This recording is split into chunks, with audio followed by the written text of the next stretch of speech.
اعوذ باللہ من الشیطان الرجیم بسم اللہ الرحمن الرحیم ربی اشرح لی صدری ویسر لی امری واحلل عقدۃ من لسانی یفقہوا قولی۔ سورہ البقرہ آیت نمبر 151۔ کما ارسلنا فیکم رسول منکم یتلو علیکم آیاتنا ویزکیکم وَيُعَلِّمُكُمُ الْكِتَابَ وَالْحِکْمَةَ وَيُعَلِّمُكُم مَّا لَمْ تَكُونُوا تَعْلَمُونَ۔ جیسا کہ ہم نے تم پر یہ انعام کیا کہ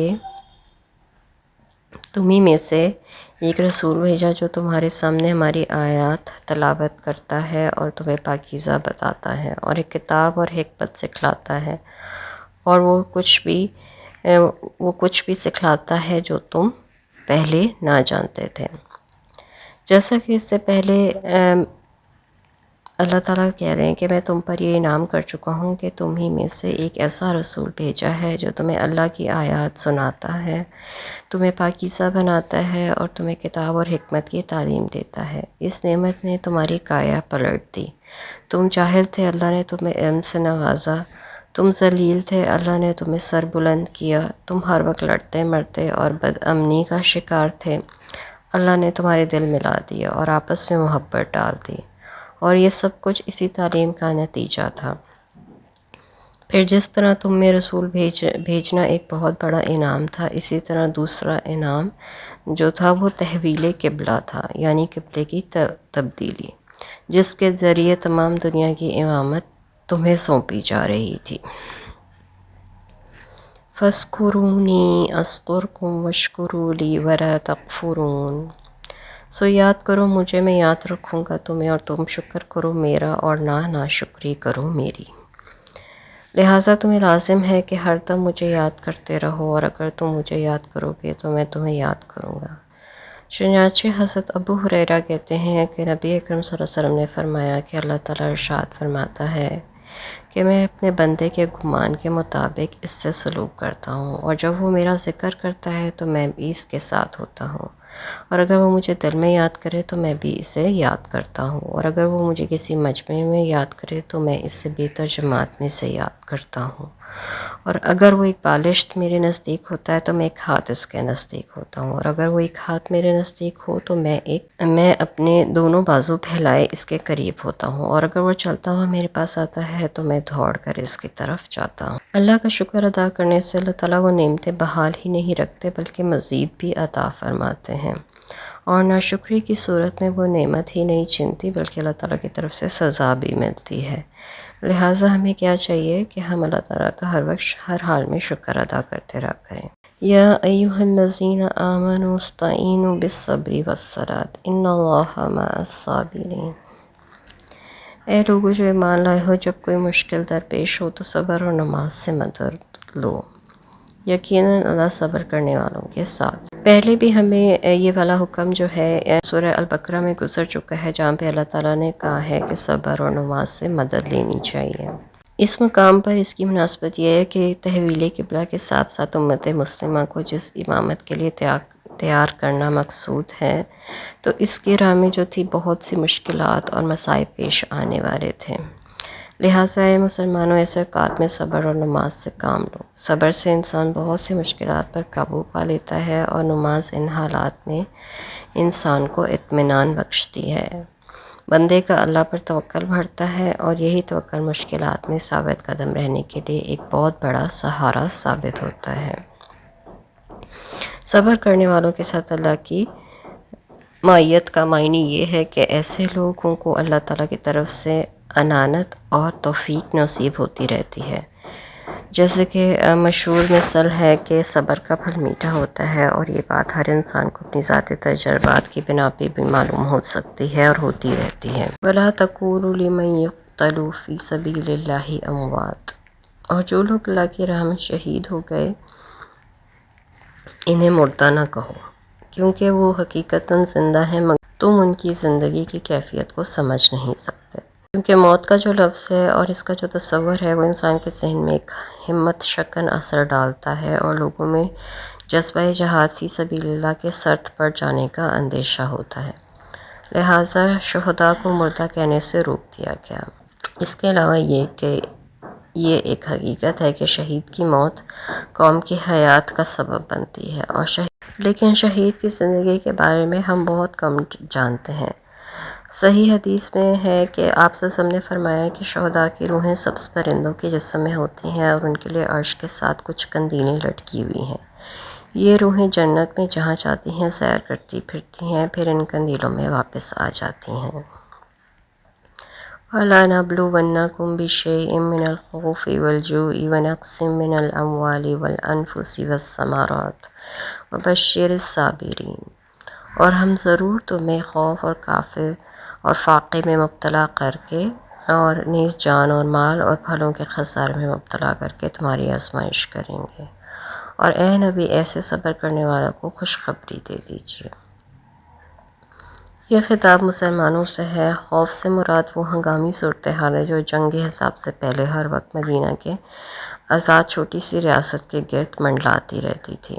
ایک دفعہ خود رسول اللہ صلی اللہ علیہ وسلم نے فرمایا، کاش آج رات کوئی میرا پہرا دے تاکہ میں سو سکوں۔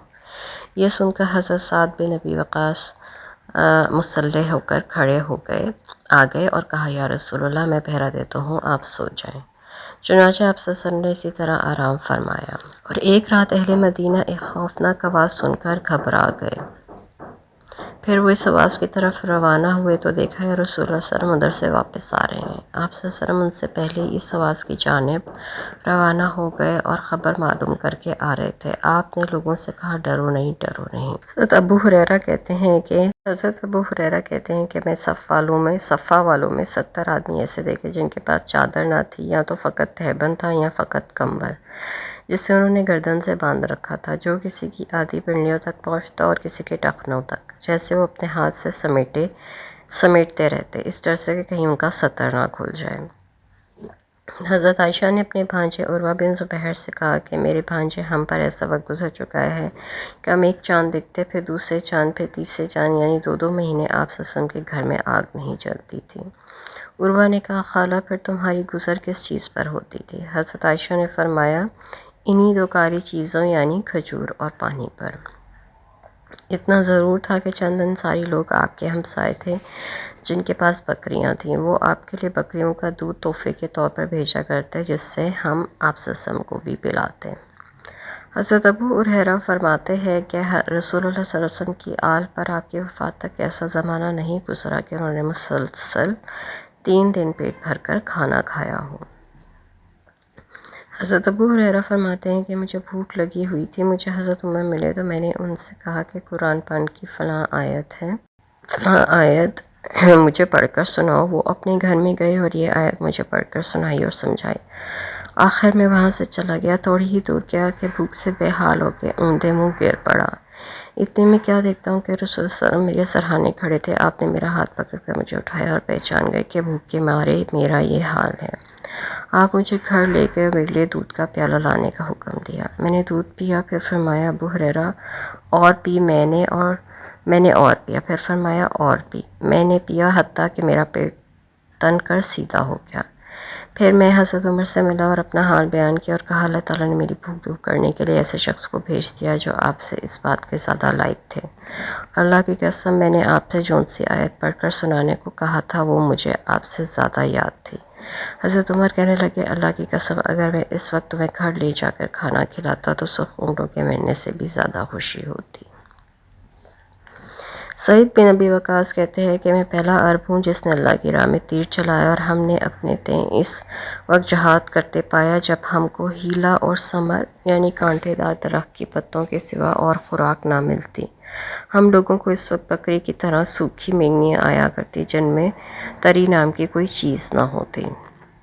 جب ان کے پاس کچھ کھانے کے لیے ہی نہیں تھا تو وہ کیا کرتے؟ حضرت ابو موسیٰ اشعری فرماتے ہیں کہ ہم 6 آدمی صلی اللہ علیہ وسلم کے ساتھ ایک لڑائی کو نکلے۔ سواری کے لیے ہم سب کے پاس ایک ہی اونٹ تھا اور باری باری اس پر سوار ہوتے اور چلتے چلتے ہمارے پاؤں پھٹ گئے، اور میرے تو پاؤں پھٹ کر ناخن بھی گر پڑے۔ اس حال میں ہم پاؤں پر چیتھڑے لپیٹ لیتے، اسی لیے اس لڑائی کا نام غزوہ ذات الرقاع، چیتھڑوں والی لڑائی پڑ گیا۔ حضرت جابر بن عبداللہ انصاری کہتے ہیں کہ آپ نے ایک لشکر سمندر کے کنارے بھیجا جس میں 300 آدمی اور سردار ابو عبیدہ بن جراح تھے۔ ہمارا راشن ختم ہو گیا تو ابو عبیدہ نے حکم دیا کہ سب لوگ اپنا بچا ہوا راشن ایک جگہ جمع کریں۔ یہ سارا راشن کھجور کے 2 تھیلے تھے۔ ابو عبیدہ نے اسے تھوڑا تھوڑا کھانے کو دیتے رہتے۔ جب وہ بھی ختم ہو گیا تو میں روزانہ صرف ایک کھجور کھانے کو ملا کرتی۔ وہب نے جابر سے پوچھا بھلا ایک کھجور سے کیا بنتا ہوگا؟ جابر کہنے لگے کہ وہ ایک کھجور بھی غنیمت تھی، جب وہ بھی نہ رہی ہمیں اس کی قدر معلوم ہوئی۔ پھر ہم سمندر پر پہنچے تو کیا دیکھتے کہ ایک بہت بڑی مچھلی ٹیلے کی طرح پڑی ہوئی ہے۔ لشکر 18 دن اس کا گوشت کھاتا رہا۔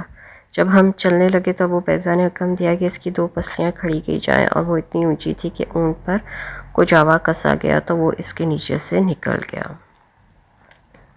خوف کے علاوہ فاقہ، جان اور مال اور پھلوں میں خسارہ، یہ سب ایسی صورتیں جو اسلام کی راہ میں رسول اللہ صلی اللہ علیہ وسلم اور صحابہ کرام کو پیش آتی رہیں، اسی لیے انہیں صبر اور نماز سے مدد لینے کی ہدایت کی گئی۔ اور ہمیں کیا حکم ہے؟ الذین اذا اصابتهم مصیبۃ قالوا انا للہ وانا الیہ راجعون، کہ جب انہیں کوئی مصیبت آئے تو فوراً کہہ اٹھتے ہم خود بھی اللہ ہی